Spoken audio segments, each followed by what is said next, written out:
Bom, vamos mergulhar direto ao ponto. A verdade é que a exaustão virou meio que o nosso estado natural, não é? A gente vive cansado.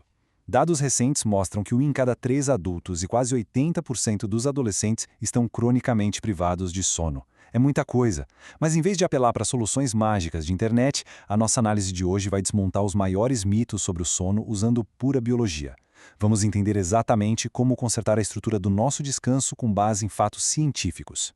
Aqui está o roteiro da nossa explicação de hoje. Vamos passar por tudo desde a mecânica básica de como o cérebro realmente dorme até chegar em algumas rotinas noturnas altamente práticas.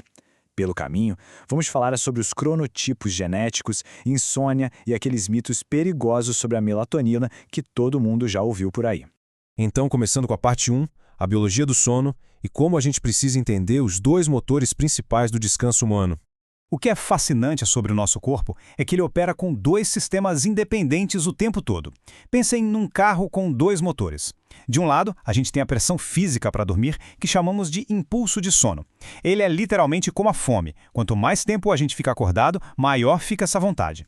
Do outro lado, temos o ritmo de sono, que é o nosso relógio biológico, ditando o horário em que o corpo está pronto para desligar. Quando esses 2 sistemas entram em sintonia, a gente capota na cama com facilidade. Mas quando um deles sai do trilho, aí começam os problemas.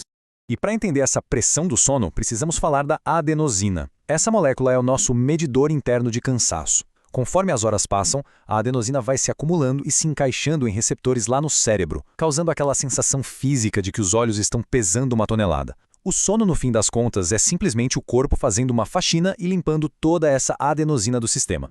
E aqui entra um truque biológico genial, algo que costumam chamar de Nap Power Lap. É perfeito para quem está caindo de sono no meio do dia. O detalhe é que a estrutura molecular da cafeína é quase idêntica à da adenosina. Então, se a gente toma uma xícara de café rápido e logo em seguida tira um cochilo cravado de 25 minutos, acontece uma mágica. O sono rápido queima a adenosina que estava acumulada. Quando os olhos abrem de novo, a cafeína começa a fazer efeito e ocupa aqueles receptores que ficaram vazios. A sonolência não consegue voltar, e isso rende umas 4 horas de energia garantida. Um baita de um hack biológico, certo? Seguindo para a parte 2, descobrindo os cronotipos. Porque olha só, o nosso código genético do sono é totalmente único. O ritmo de sono da gente não é uma questão de escolha ou preguiça, é biologia pura, codificada no DNA. A ciência divide as pessoas basicamente em 4 perfis. Temos os leões, que acordam com os passarinhos e resolvem tudo logo de manhã. Os ursos são a grande maioria, o pessoal que funciona super bem no horário comercial padrão. Aí vem os lobos, que são aqueles criativos que só pegam no tranco tarde da noite. E por último, os golfinhos, que têm um sono super leve e ciclos de energia mais ansiosos e focados nos detalhes. Entender em qual grupo a gente se encaixa é o primeiro passo para parar de lutar contra a própria biologia e otimizar a produtividade. Agora prestem muita atenção nesta dica, principalmente quem não vive sem café de manhã. Virar uma xícara de café logo no minuto em que se abre o olho é jogar a bebida pelo ralo, literalmente. Ao acordar, o cérebro joga uma dose altíssima de cortisol e adrenalina no corpo, exatamente para tirar a gente do estado de inconsciência. Esses hormônios anulam completamente o estimulante da cafeína. Mas se a gente esperar só uns 90 minutinhos, essa onda hormonal natural abaixa. O café bate bem melhor e ainda evita aquele cansaço terrível que bate no meio da tarde. Vamos para a parte 3, aquele mistério frustrante do despertar às 3 da manhã. Por que a gente acorda e, mais importante, como resolver isso?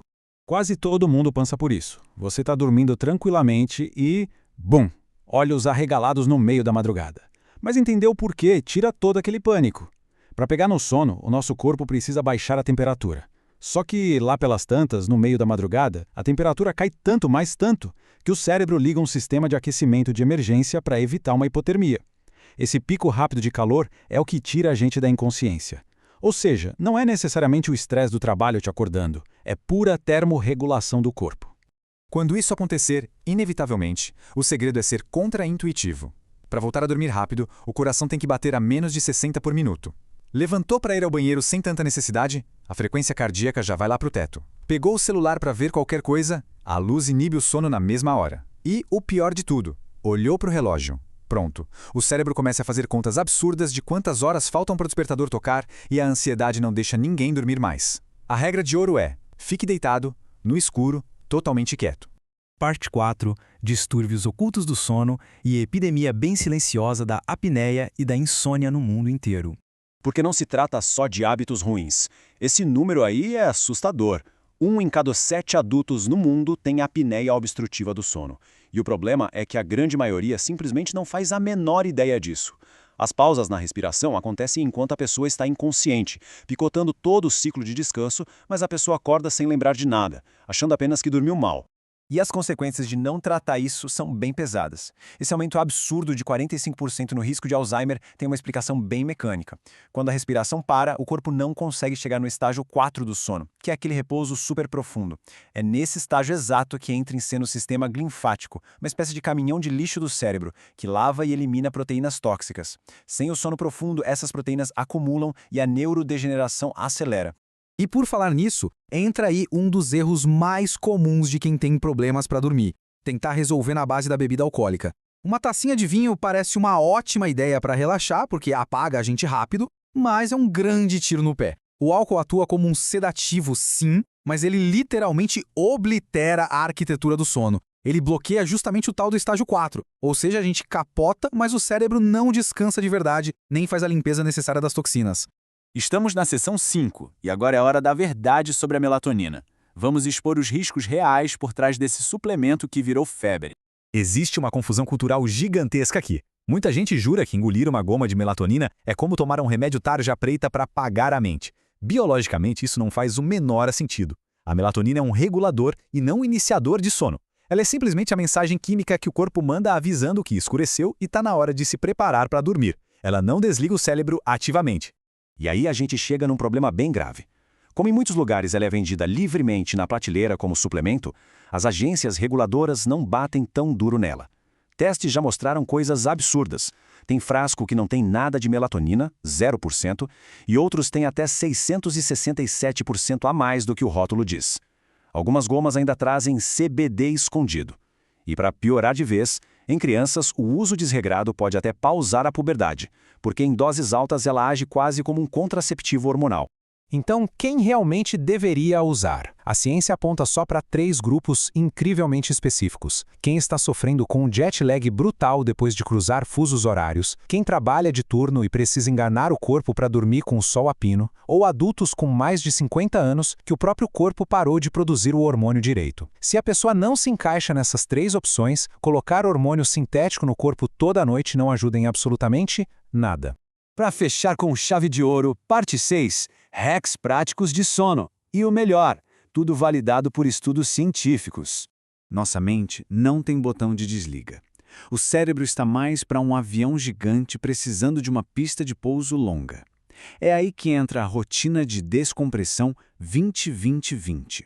1 hora antes de deitar, a gente fatia o tempo. Primeiros 20 minutos para resolver pequenas pendências, deixar a roupa de amanhã separada. Mais 20 minutos para higiene pessoal, um banho com calma, escovar os dentes. E os últimos 20 só para relaxar. Uma meditação, uma oração ou algo que abaixe suavemente as batidas do coração. É um rito de passagem perfeito. Agora, se a cabeça teimar em não parar no travesseiro, existe esse método da respiração 4-7-8. A gente puxa o ar por 4 segundos, segura por 7 e solta devagar em 1 por 8. É brilhante por 2 motivos. Primeiro, obriga o corpo fisicamente a desacelerar os batimentos. Segundo, é uma distração matemática. O cérebro fica tão focado em contar os benditos segundos que a gente não consegue engatar aquele pensamento de ansiedade sobre o e-mail não respondido. Como vimos nessa nossa explicação, o sono não é só para descansar, é, na verdade, o principal sistema de manutenção do corpo, uma terapia noturna essencial. O que nos leva a pensar profundamente e avaliar nossas próprias rotinas. Tendo em vista que é a biologia que dita as regras, a grande pergunta que fica para refletir é: vamos continuar lutando contra o nosso próprio corpo na hora de dormir ou vamos usar a ciência para finalmente deixar que ele faça o seu trabalho de cura?